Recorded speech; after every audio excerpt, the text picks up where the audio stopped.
touching base with this incredible equinox energy, and depending on where you are in your knowledge base, this could be a day of the year, it could be an astrological series of events, it could be spiritual, it could be spring or autumn.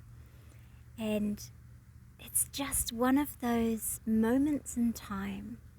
where we have so much of renewal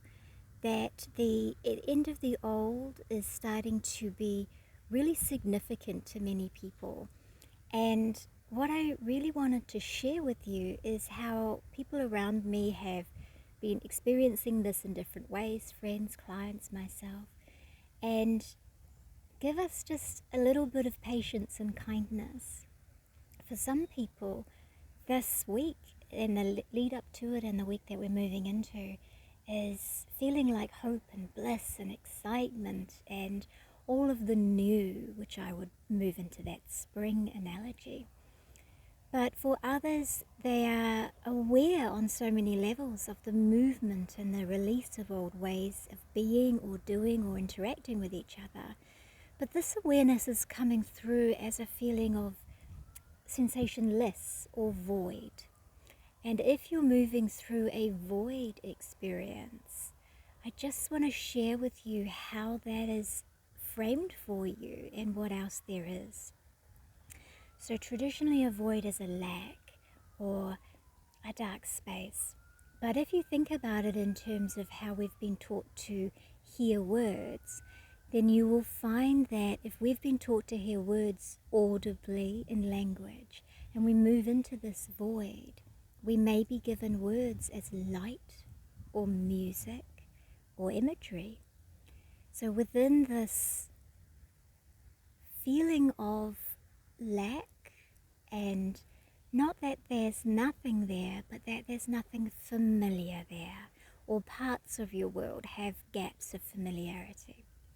that if you just lean into it looking for new ways to engage in experience,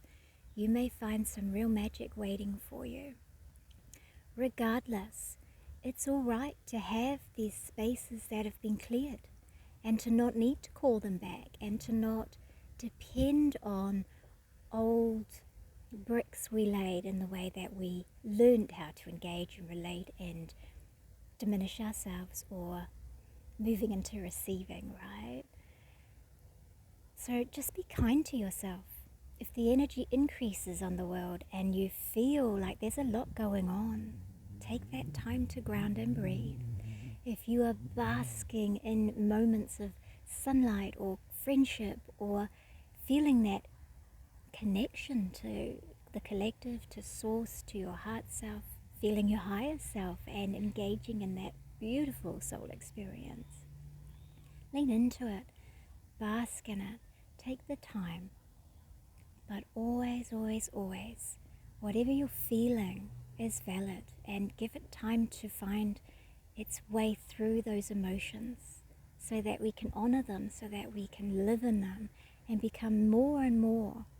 authentic in how we want to receive and engage in the world. So have an incredibly blessed week and year, and allow yourself grounding whenever you notice an emotional destabilization of any kind, or give yourself a little bit of time, a minute, 5 minutes, to reach into acknowledging whatever feeling is moving through you and allowing that to be your truth.